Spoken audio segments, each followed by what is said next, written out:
So for at least for the first part of this lecture, I'm going to explain to you exactly or how I see the differences between information security and cybersecurity. Now, guys, I'm going to speak really, really fast. So if you have any questions and otherwise, just let me know at the end of the conference, okay? We have a lot of grounds and materials to cover. So in the information security world, our job was quite precise. Our job was to defend the logical space of the organization, which means defending the information of the organization. And this was the defense and attack playground that we played on. In the cyber world, this defense and attack playground changed a little bit. Somebody moved the cheese. We see the same attackers, but with different volumes of attacks. Guys, please put yourselves on mute. Okay? Thank you very much. So I'll try to explain to you about the differences between information security and cybersecurity, not in technological terms, but in human terms, so everybody would understand. So in the information security world, most of the motivations was what we call small-time crimes. Yes, there were nations that were playing the game of cyber. Yes, there were all sorts of cyber gangs or cyber criminals that were part of the game. But most attacks came from individuals or groups of individuals that here and there went down and vandalized sites or stole credit cards or leaked information. I mean, the major motivation was actually opportunistic. They did what they can when they could. But in the cyber world, the motivation has changed. As I told you, somebody moved the cheese. We see now a lot of nations playing this game called cyber. A decade ago, there was a worm called Stuxnet attacking and not only attacking, but also destroyed several thousand centrifuges in the Iranian nuclear plant in Natanz. Now, I don't think that it was an act of an individual or a small group of individuals. Probably a small big country, or even more than one small big country, was behind this attack. And this is just one example. 3 years ago, there was a ransomware attack around the world called WannaCry. It actually encrypted over 200,000 computers around the world.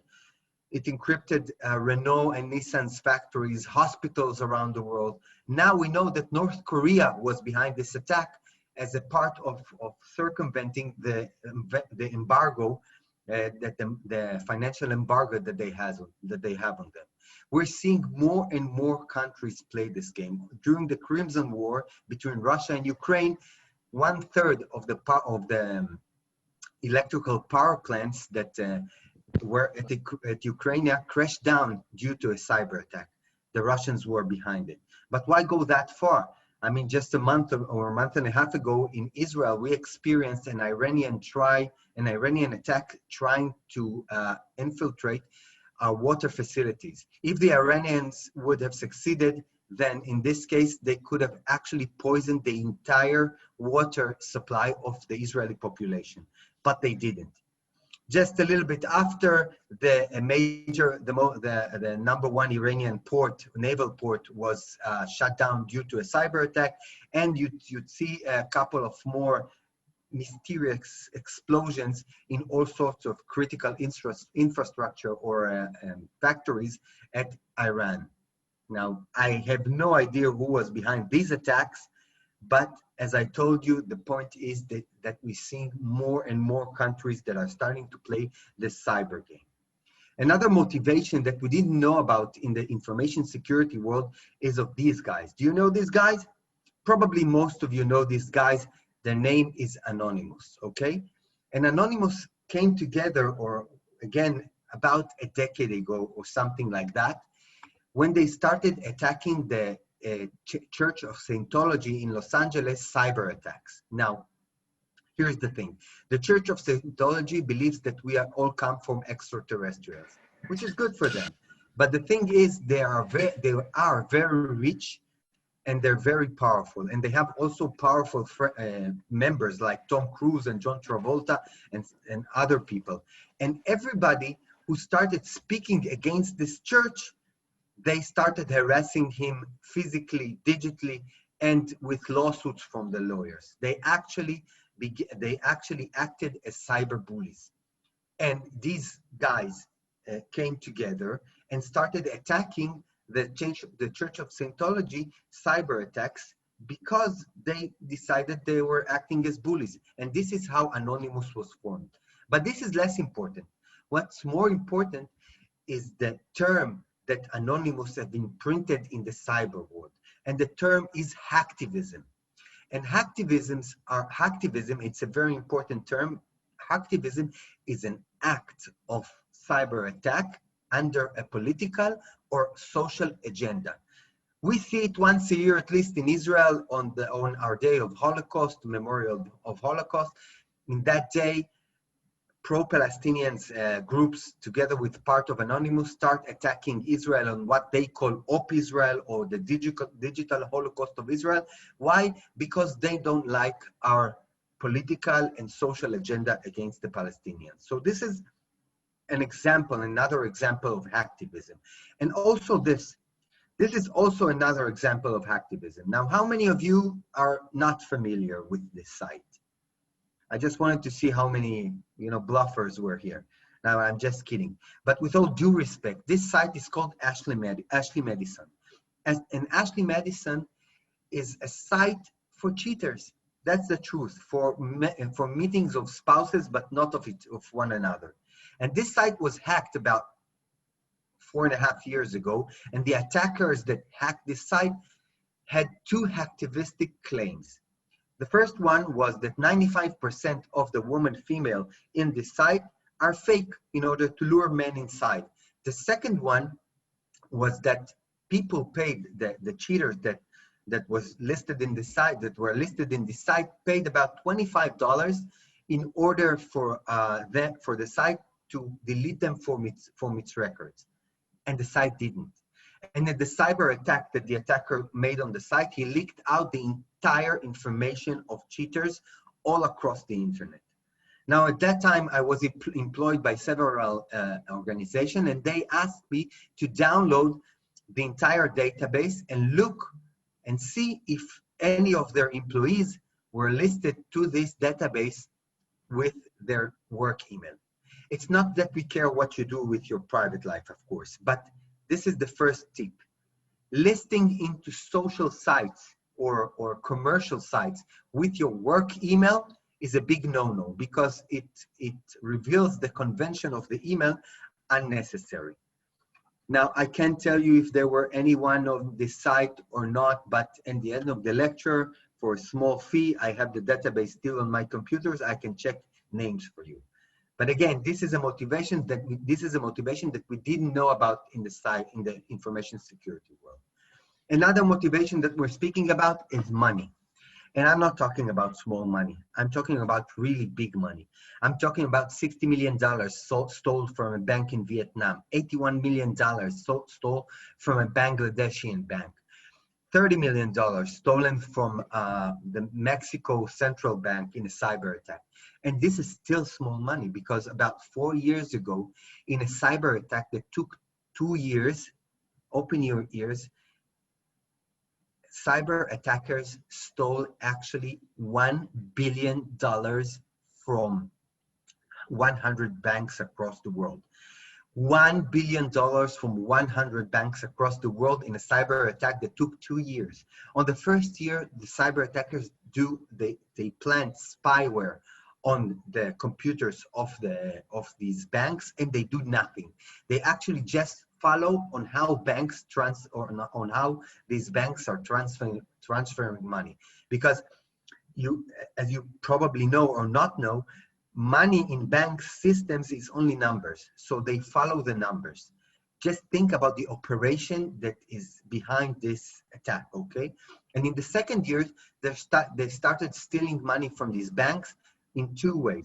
The first way is that they took money from the bank internal accounts. They didn't touch any money from customers because customers could get into their account in unconventional hours and find that something was wrong. So they took money out of the Nostro account of the bank, or the supplier's account, or in any other internal account of the bank. They took it out of the bank, and they just changed the number in the systems of the banks, so nobody knew what was going on. The second way that they took money out of the bank was even cooler. They programmed all the ATMs of these banks around the world to take out money on Sunday evening and on Monday. And just a messenger from these attackers came to the ATM, clicked the code, and then the ATM spilled out all the cash that he had in its register. And all they did, the attackers, was change the numbers on the ATM account in the branch itself. At the end of the second year, two things happen. First, one of these ATMs around the world it's starting to spill out cash without anyone touching it. So people began to investigate what's going on. The second thing is that these banks, like every other organization, went to the external accountants, starting to do the profit and loss report and everything, and each bank finds out that he's missing about $50 million. More money, right? $50 million. So where's the money right now? The attackers took it outside of the bank, changed it to cryptographic currencies like Bitcoin or Monero and stuff like that. And it vanished because Bitcoin is anonymous. As we all know, cryptographic currencies are anonymous. Who are the attackers? When the attack was revealed, we found out that it was the #1 cyber criminal gang in the world for that time, a gang called Karbanak. Their origin led us to Russia, but we didn't know who they were at all. Where are they now? Now, if I was them, probably I'd buy a group of islands in the Pacific, and this is it. I don't need more than $1 billion. But 2 years ago, we caught the head of the gang in his multi-million-dollar villa in Tenerife, because they couldn't stop stealing. That's the truth, the excitement of stealing. So we're seeing more and more cyber criminals join the game because of this motivation. The big money is in the cyber world, and we're going to elaborate about this a little bit later. And I want to show you 2 short movies on how easy it is to get your money, okay? The first one you're going to see is one of a shop, okay? And if you're seeing my mouse cursor, then you're seeing the point of sale on which people just pass their credit card. So let's see. Check out these 2 brothers with the blue and the white shirt. This brother is going to talk with the saleswoman and have her occupied. And once she's gone, check out this point of the point of sale. In 3, 2, 1, whoop, did you see that? He put a screener on this point of sale. Now he checks that everything is okay. And from now on, every credit card that passes through this point of sale comes into the attacker's hand. It is that easy, and and you can buy this on the darknet. We'll talk about the darknet a little bit later. So this is one example. Another example I wanted to show you is this ATM. Okay, check this out. This is the new age, or the new age of ATM schemers. So just check this out. This is an ordinary ATM, right? This is how an ATM looks, or is it?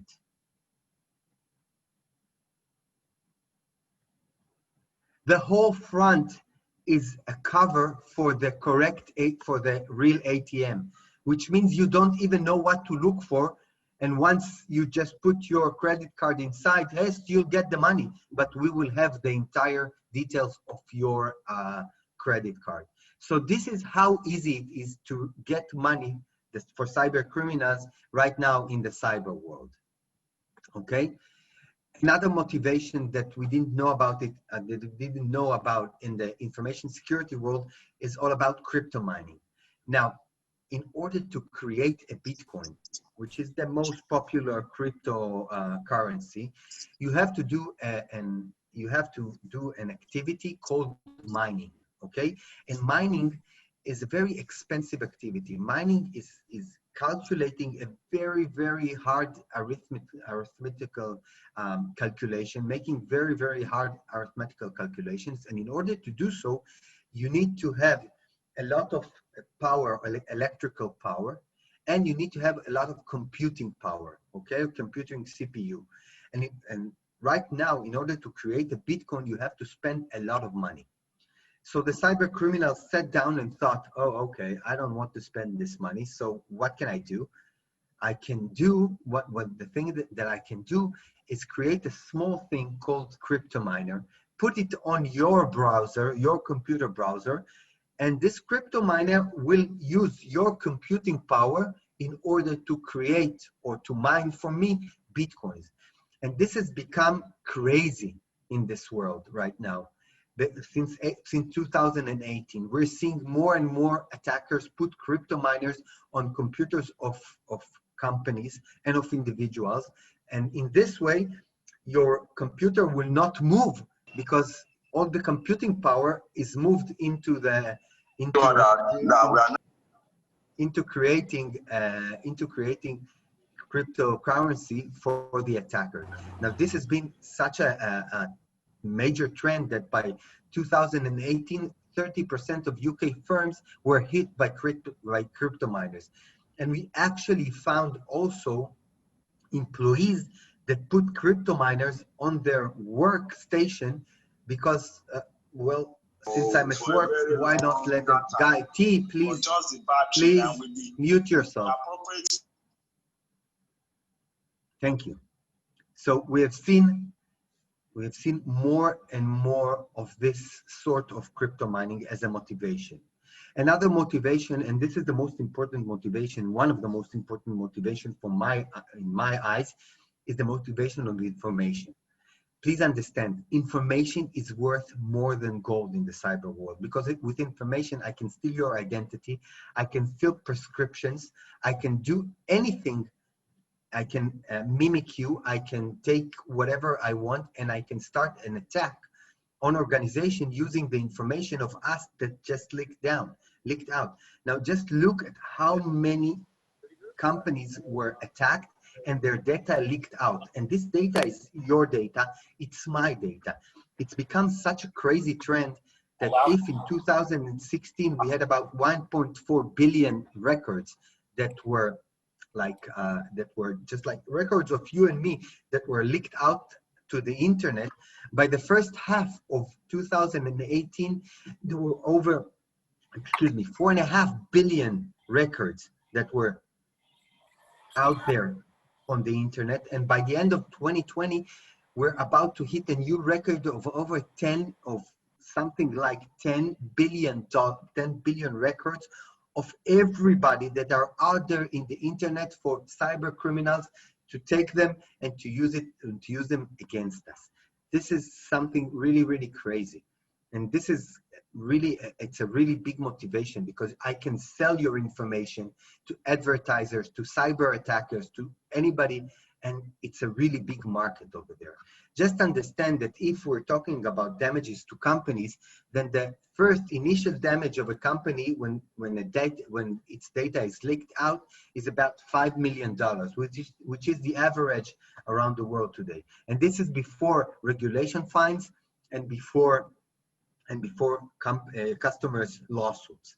So it's a lot of money talking, and it might even bring to the crashing or the closing of the company. And if you're under the GDPR, which is the European privacy law, if you hold European citizens' information, then if something happens and the data is leaked out, your organization will get 20 million euros or 4% of its yearly turnover fine immediately, the higher one. So understand the ramifications of data leakage today. Now, another motivation that we didn't know about in the information security world is the ease of getting these cyber weapons. They are everywhere. And let me explain what I'm saying. When we were 14, about 5 years ago, as you can see from my hair, and we wanted to understand, and we wanted to join the workforce, we had one option. We could go to McDonald's, we could go to I don't know, any petrol station and work for minimum wages, and then get into the cyber and get into the making money into the workforce. Okay. Now let's say the truth. Most of you have children, nephews, grandchildren. Some of you, and let's say the truth. Okay. By the year two, they already know how to swipe an iPhone, right? And by the age they're 8, they're gamers like crazy. And by the time they're 10 years old, they speak with the computer in a way that none of us ever spoke. And when they join the workforce now, they have two options. The first option is going to work like us in a petrol station, earn minimum wages and start work.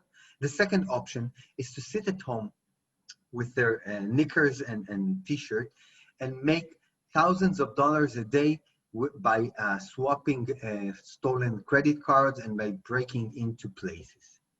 Now, I know that we are all legitimate people and we are all honorable people, and we actually teach our children to be so, but the cyber weapons are so out there and they're so easy to find that it's crazy. And just to emphasize my point, I made a search on YouTube. We all know YouTube, right? I made a search of hacking home computers. Now check this out. About 81,200 results in YouTube, in the open web, about hacking home computers. Result that if I filter them well, I could find out which cyber weapons to use, where can I download them from, how to use them. And this is all out in the open web. And this is something that we weren't, that we didn't see before, and which increases the cyber attackers. Now, another motivation we can't go talking without talking about it is the coronavirus, because we see dozens of percentage in reason in scams when it comes to emails, SMSs, mobiles, applications, phone calls when it comes to the coronavirus. The only thing I have to tell you that they can impersonate anyone, the World Health Organization or whatever you want, they will impersonate it.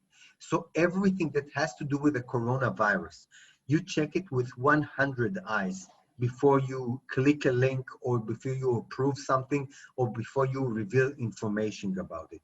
Because the number of scams is just like exponentially risen when it comes to this. Now, another difference between the information security world and the cyber world is the change of the attack origins. Because if in the information security world, the attack origin, the biggest attack origin were these guys, the scripted kiddies guys, we call them, the guys that finish hacking one-on-one, and now they attack because they will just want to prove something to themselves. A few years ago, in Israel, there was an 18-year-old guy called the Analyzer that hacked the Pentagon in the States, in the United States. When they asked him, why did you hack the Pentagon? He said, because I wanted to prove I could. That was his answer. In the cyber world, as I told you, the origin of attacks is different. The origin of attacks that we see our countries, like in this case, where Sony Pictures was hacked in 2014 and all its information was leaked out because of this movie, The Interview, which made fun of the leader of North Korea. So North Korea, actually the state, hacked Sony Pictures and brought the company down because they made fun of him. We think that the source is the source of attacks are organized crime or the mafia. Why? Because they understand exactly that the big money right now is in the cyber world, and it's much easier to have some cyber criminals, to hire some cyber criminals. They sit in a room and steal money and identity and credit cards and whatever and extort people in the cyber world than passing drugs from one place to the other or taking protection. Why? Because the police knows how to handle drugs and protection, but they don't know how to handle the cyber world.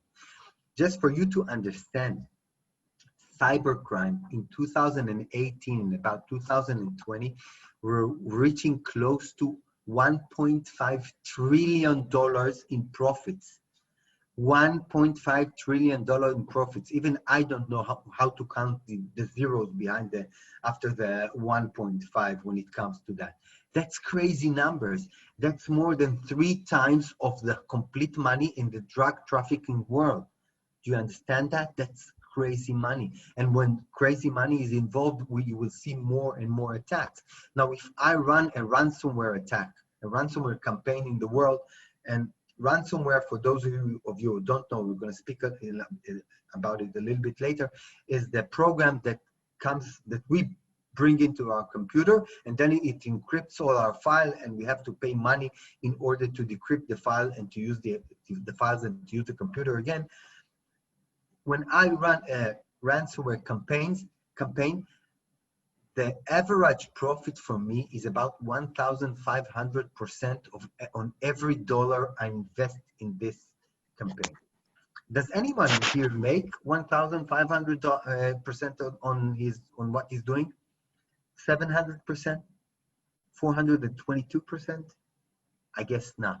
And that means 2 things, guys. First, that means that I'm in the correct business and you're not. Secondly, it means that I'm with the white hat, not only with the white hair, but with the white hat. Guys, please mute yourself. So that means I'm with the white hat because I prefer to defend and sleep quietly at night instead of attack and sleep with one eye open.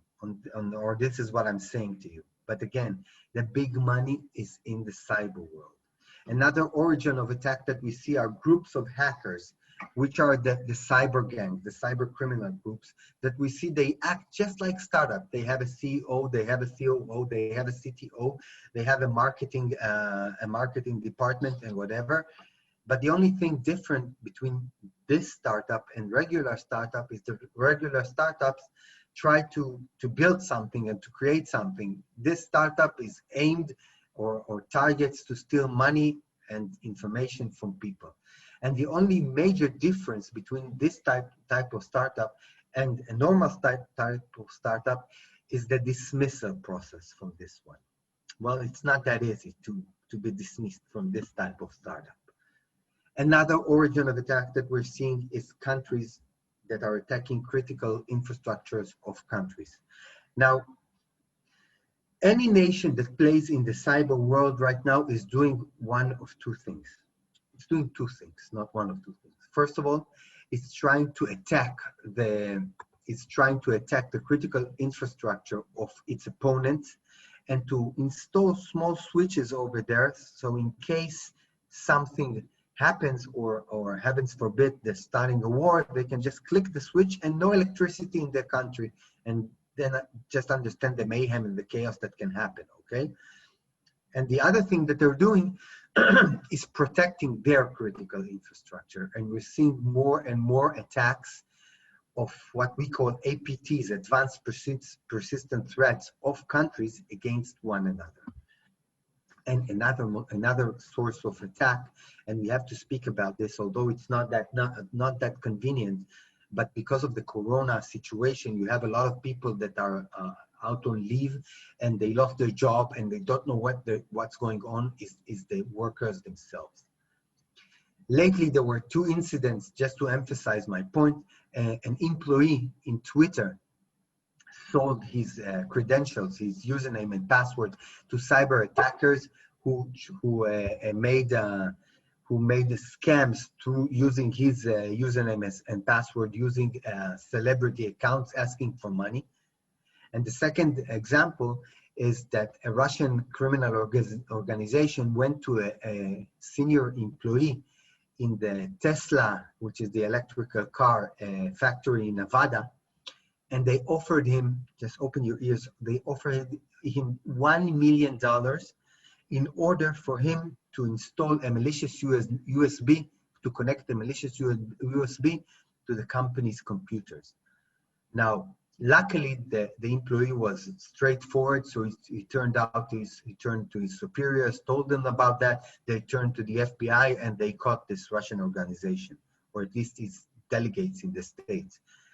But we're seeing more and more cases that employees are taking care, first and foremost, of their families in front of their workplace. Now, another difference between the information security world and the cybersecurity world is the types of attacks. Because in the information security world, everybody knew about this concept of cyber or information, a virus, a computer virus for that case. And the way that it worked was that somebody would have identified this type of virus around the world, and they would attach a digital signature, which is a unique value identifier for this virus, and then they would spread, the antivirus companies and stuff like that would spread this identifier to all the antiviruses at your home or at my home, and to the security systems of the companies. And the antivirus knew how to identify the virus by its signature, and we were safe. Now, in the cyber world, these attacks became much more malicious. Okay, I can say that. They're not called virus anymore. They're called malware, and they go without signature, or they switch signatures all the time, or they work in an anomaly type. They work using an anomaly, or they're not staying at the file system like we know, but staying at the memory of the computer also. And it's very, very hard for us to really identify them. Can you identify something in this picture? I'll make it short. There's an American moose hiding in this picture, but I'm not here to test your knowledge about the nature world.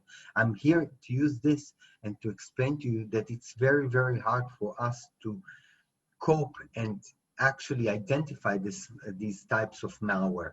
And today, we need more than the technical information security defense in our home and in the companies that we work, more than the system themselves. We need you.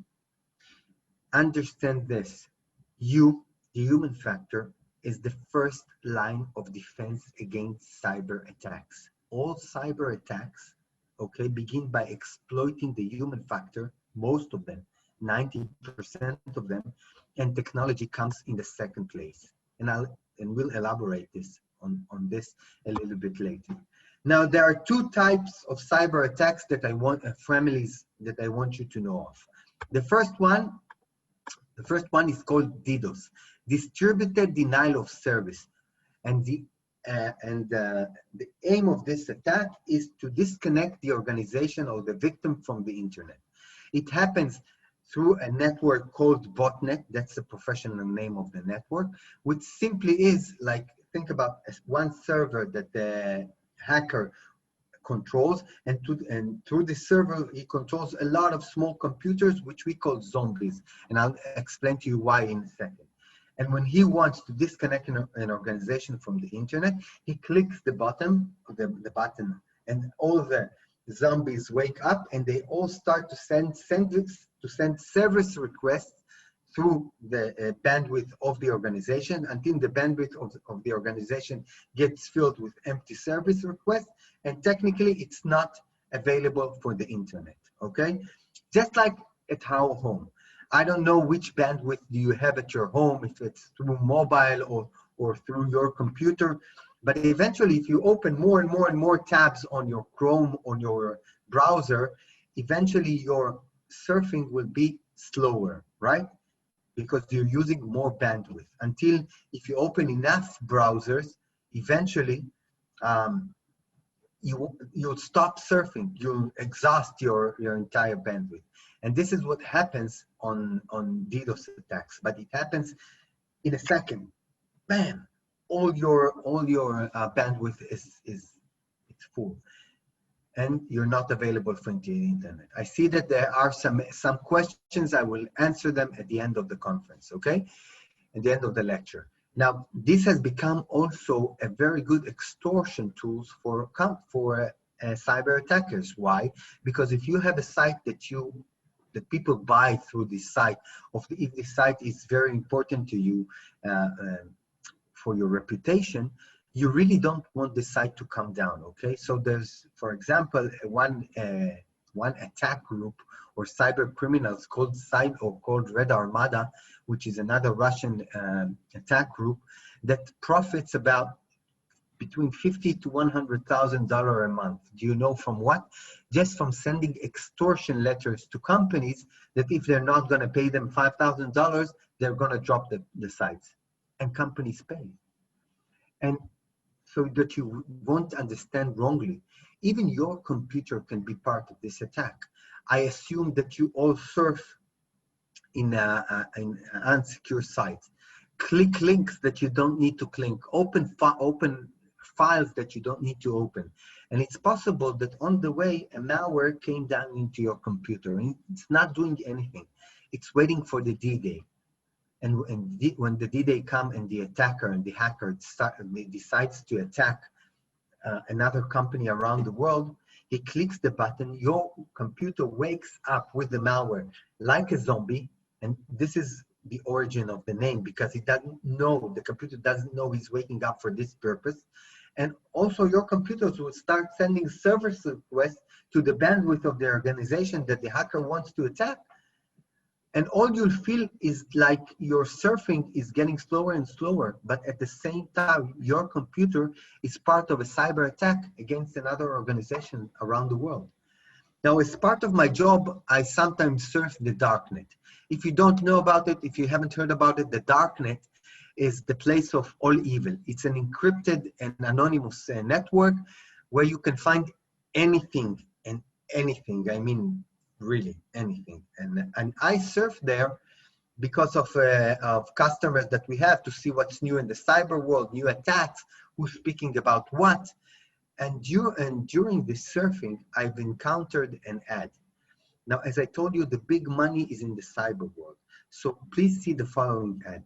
For rent, DDoS service, you don't have to be technologist anymore. All you need to do is to pay me and I'll drop down the site of your rival.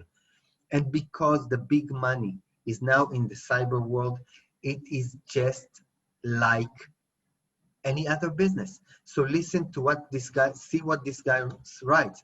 If I can't get down the site you paid me to DDoS in 1 hour, I'll refund you. And he will bring you back your money. He will give you back your money, not because you know him, because it's all anonymous.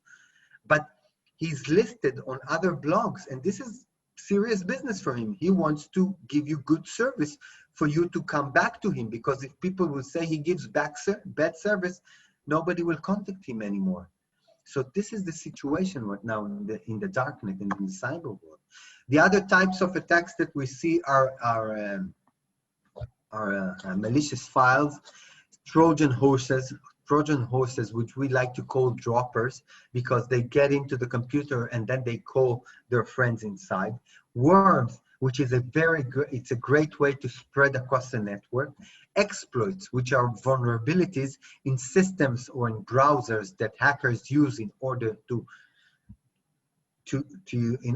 attack. And you might even have heard the term 0 days. And 0 days are the vulnerabilities in these systems or operation systems, like in Microsoft, that even the company itself don't know this vulnerability. Now, if the company don't know about this vulnerability, then think about how can I abuse this computer without even anybody knows that without anybody knowing that I'm even there. And the old new malware, ransomware. Now, for those, this is the biggest issue right now in the cyber world, malware, the ransomware. Ransomware is a program that gets into your computer, encrypts all your files, and then you see a nice message saying that if you want to get your files back, you have to pay about $300, $400, I don't know, dollars in Bitcoins. And if you don't know how to open a Bitcoin wallet, they have great customer service. They can explain to you anything. Now, if you have a good backup, in the simple days, if you had a good backup, you can format your computers and then reinstall it with a good backup. But right now, the trend in the cyber world, at least for the major league ransomware, is that they not only encrypt all your files, but they steal your information before that. So you're paying double jeopardy. You're paying twice. You're requested to pay for the decryption keys and to get your information so they won't leak it out. And we're seeing it more and more in the cyber world, about $20 million ransomware from Germany's #2 software company. And they didn't only encrypt the files, they also started to spill out its information outside of because then the fines will be much bigger and companies decide to pay. And there's a website, which you all should know. It's called nomoreransom.org. nomoreransom.org. It's a joint venture of the Interpol and other legal entities that holds about 5% of decryption keys of ransomware around the world. I'm not so sure you'll find your answer there, but luckily you might find it. So in case you have a good backup, probably wouldn't pay, but a lot of organizations and private people decide to pay because they have no other choice, no backup, and they're afraid that their information is going to spill out to the network. And all I'm speaking about up till now has nothing to do with birds and hunting clothes. It has to do with the human factor. Guys, 90% of successful cyber attacks begin by exploiting the human factor, not technology. Technology comes later, okay? And if you ask me how, then I want to ask you, how many of you have Facebooks, LinkedIn, Twitter, Pinterest, Instush, or other social media sites that you are members on? So before we continue, I want to show you another movie. And this movie is about a sightseer or a fortune teller. And he meets people and he tells crazy things about them. Let's see this movie.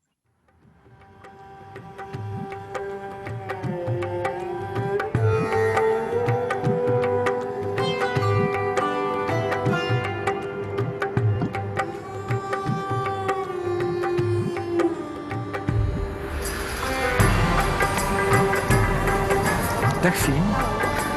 Dus gewoon. Ik zie een school tegen Antwerpen. Ja. Insecten. Dat blieft? Ik voel 2 insecten op je rug. Kan dat? Ja, vlinders. Slovenie? Zo, hè? Een moto. Oranje. Pas erop. Zenit. Oui, bien. Je hebt een vriendin. Julie de... I'm sorry. Let's do it again.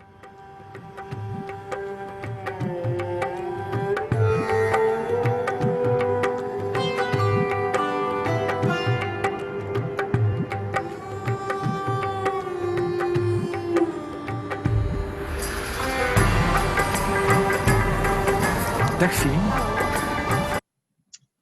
Dus gewoon. Ik zie een school tegen Antwerpen. Ja. Insecten. Dat blieft? Ik voel 2 insecten op je rug. Kan dat? Ja, vlinders. Slovenie? Zo, hè? Een moto. Oranje. Pas erop. Zenit. Oui, bien. Je hebt een vriendin. Julie de... Ja. Een boeiend liefdesleven. 3, 4 zelfs. Die vierde, daar zwijg ik meestal over, dus dat weten niet veel mensen. Hoe is mijn spierscheur? Maison rouge, balcon, blanc. Ja.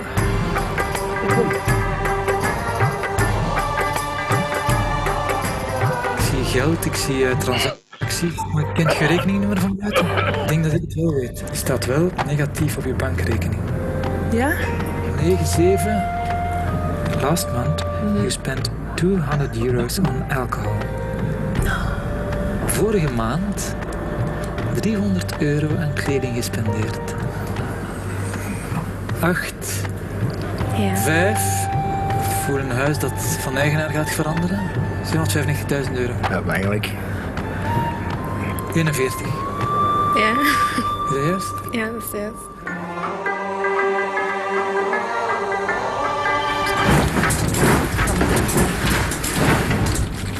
Oh my god. Oh nee. Ah, dat is, ik weet niet hoe eng.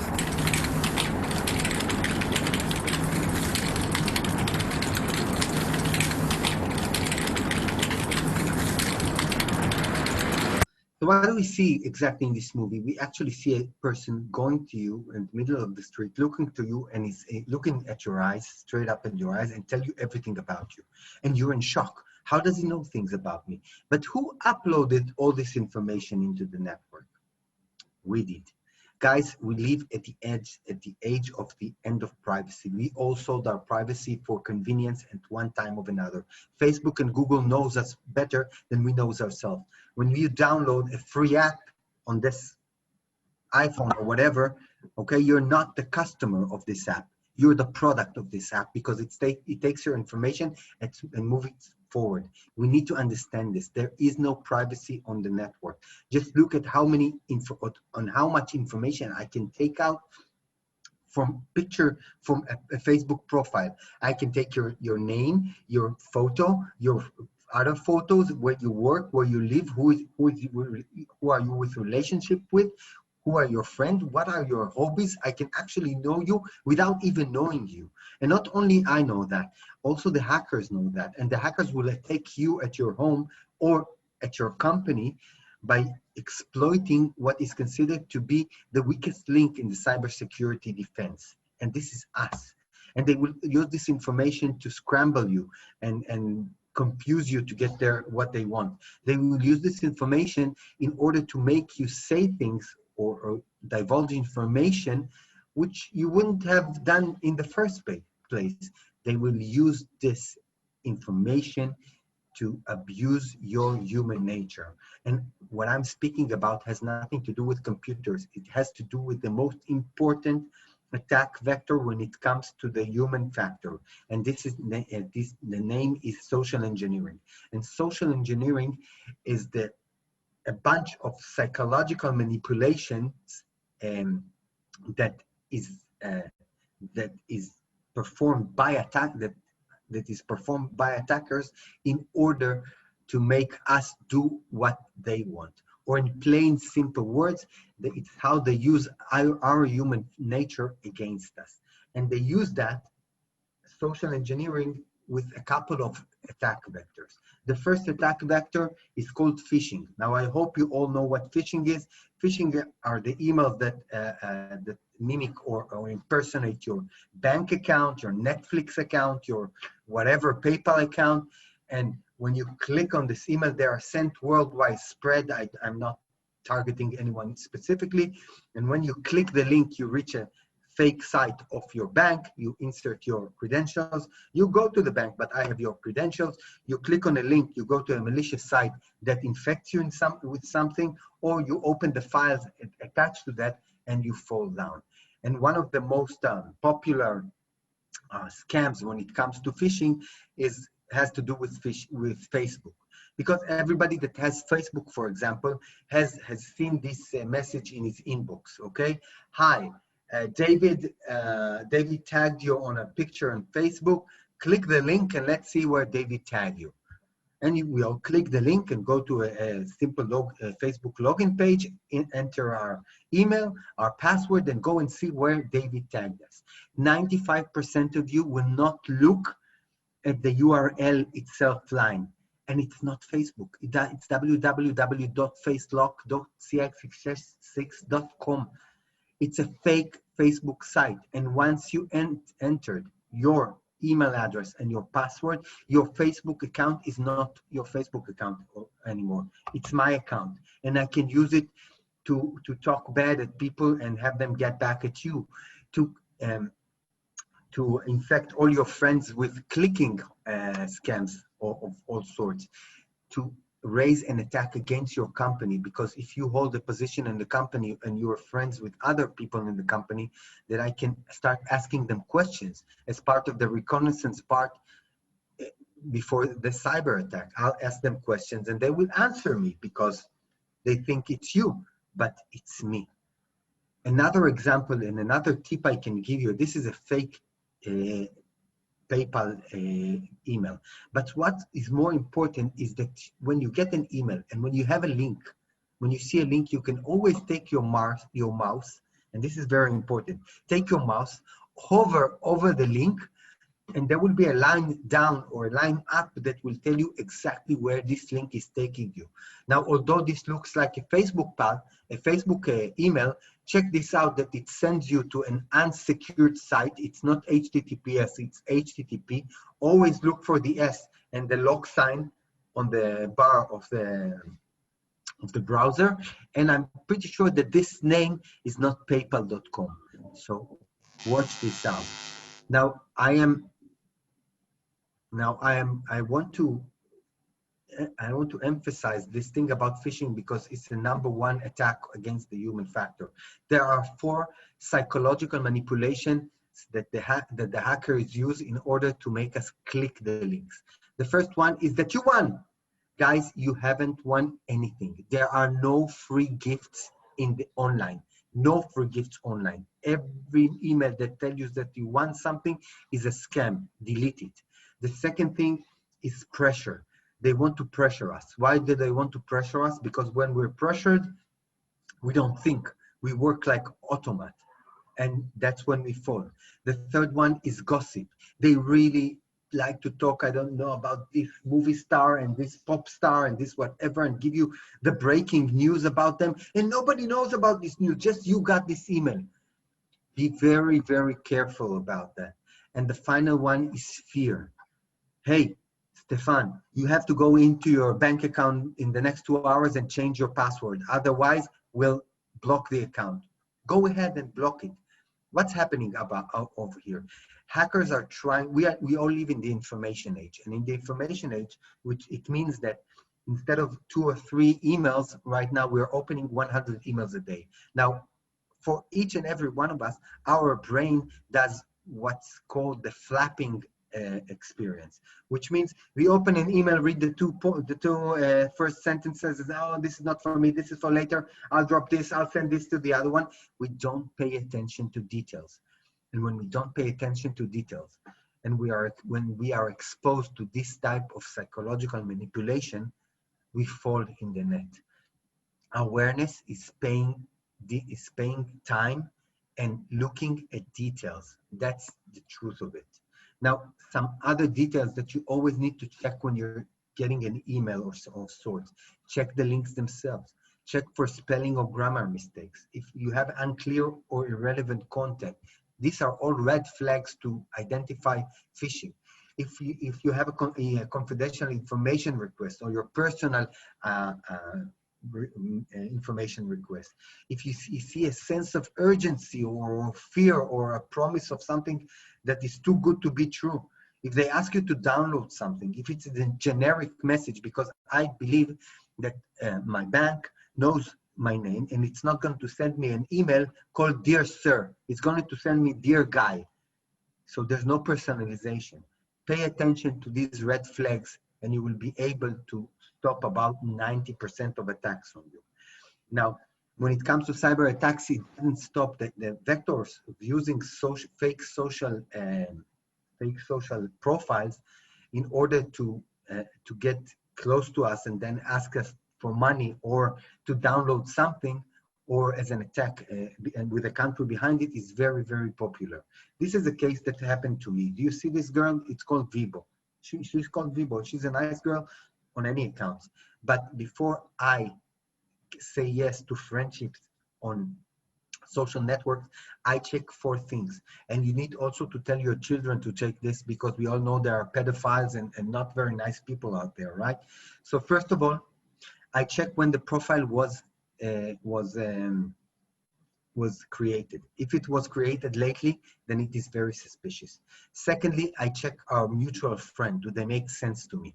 Thirdly, I check the feed itself. If there are only picture in the feed, then it has no credibility. And the fourth one that I do is you can take your mouse cursor and click the right click on the mouse when you stand on the picture and have Google look for the picture, the profile picture itself. And if you find it under a lot of other sites, then you know it's a fake picture, like this girl's fake picture. So remember these four things. Now, when we're talking about, I'm talking really fast because we're closing to the end and I want to get some more things inside. So when we're talking about the cyber world, it comes to us also in SMSs. Like, hey, congratulations, you've won $2 million. Just click the SMS and give us your details. Guys, when you see an SMS and you're getting a link in an SMS, you do not click links on SMS unless you're 100% sure of who sent them to you. This is the basic thing. You delete the SMS. You actually also in emails, when you get links and in SMSs, you open your browser, you click the name, you actually type the name of the service provider or the destination, and you browse to your destination this way and not click on links. In SMS, delete them. If you're not sure, call the service provider and ask him if he was the one that sent you the SMS. Another attack vector is called phishing. The previous one was, and the official name is smishing, SMS phishing. Another vector is phishing, voice solicitation, which means that we can actually, I have special applications here that I can call you from any phone that you'd like. And I can mimic my voice and masquerade my voice for any voice, for a girl's voice or whatever. The technology now allows it with the deep fake and the AI. So when you ever get a phone call and they call you from the bank or they call you from your insurance company or whatever, just understand that it's possible that it's really not called, that it's really not from there. And you need to make sure 100% and not give any information before you give information on the phone. And this is something that you need to understand, okay? So I'll go through that and go to that because we have no time. I want to finish my, my lecture with giving you a few tips on how to protect your homes and how to protect the workplace. And afterwards, if we have time for questions, Felix will say, then we have a Q&A session. And in order to protect your organization and protect yourselves, I need you. So the first thing is about the organization. When you save information in your organization systems, you save it on your network drives and not on your C, because your network drives are backed up. Your C drive is not. You have a smart card sometimes. It's very smart. Never leave it alone, because if I get a hold of your smart card and I roam the corridors, trust me, it's game over for the company.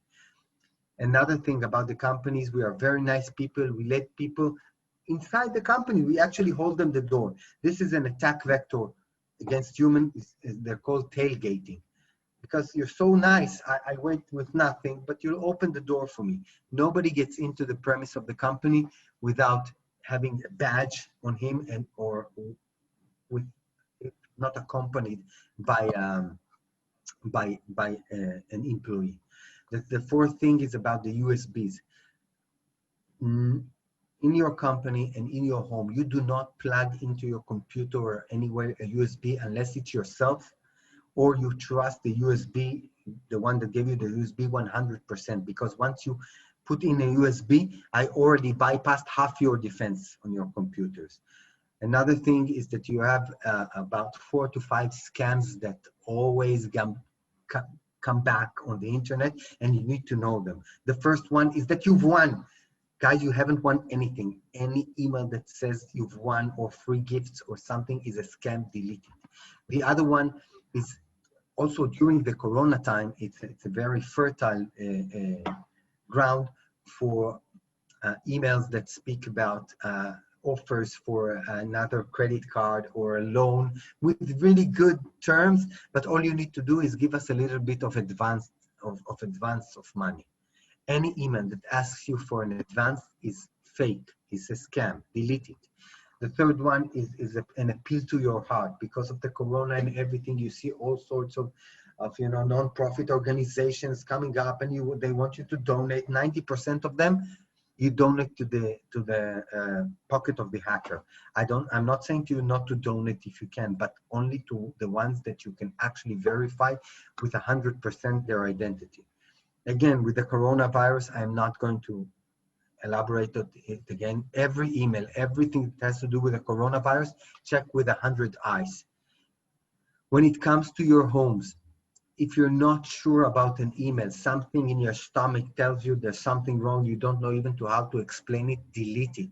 If you get a link in this email, you do not click the link. You open a browser, you type in the name, and you go to your destination that way. That way you're safe 90% of the time. When it comes to your information at work or at home, protect it, back it up. You don't want to lose it. You certainly don't want to share it with anyone. Make sure you have your home and office environment separated. And I'm going to make it really short. When it comes to home, this is less important. When it comes to calls, guys. Okay, hi, this is Dave from your insurance company. I need to identify you before I give you some details. What's your ID number? So excuse me, are you Dave from my insurance company? Then you tell me my ID number and I tell you yes or no. Remember, I can mimic anyone.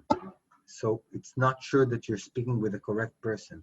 When it comes to Wi-Fi, be careful of sharing information over free Wi-Fi, because if you have Starbucks, I can create a rogue Wi-Fi called Starbucks, and half of you will connect through my rogue Wi-Fi and I will have all your information. So make sure to use your Wi-Fi is the best, and your hotspot it's also best, and not just any public Wi-Fi's. When it comes to social networks, guys, not everybody needs to know where you are, what you're doing, or what's going on. Get your privacy settings right. This is very, very important. Get your privacy settings right, and explain to your children, explain to everybody that not all glitters is gold. Remember the 4 rules before you approve friendship on the social media. And also when it comes to instant messaging, WhatsApp, it's very encrypted, it's very safe, but things that I write in Starta, in the Instagram, in the WhatsApp, are turning to be ads at Facebook. Guys, nothing is private. When you upload it to the net, it stays in the WhatsApp service also, and you don't know who's available for them. And besides that, there's a lot of shaming going on. So be careful of what you upload. Think about it. I'm not saying do not use these tools. Everybody uses these tools. But think before you use. Everything that goes up to the internet stays there. You cannot undo it. Regarding your phones, you're working a lot with your phones. Your lives is in those phones. How many of you have an antivirus installed on these phones? If you don't, do it now. Go to the App Store, go to the Google Play Store, install an antivirus on your phone. It will help you identify malicious applications and identify malicious Wi-Fi attempts, connection attempts. So do that now.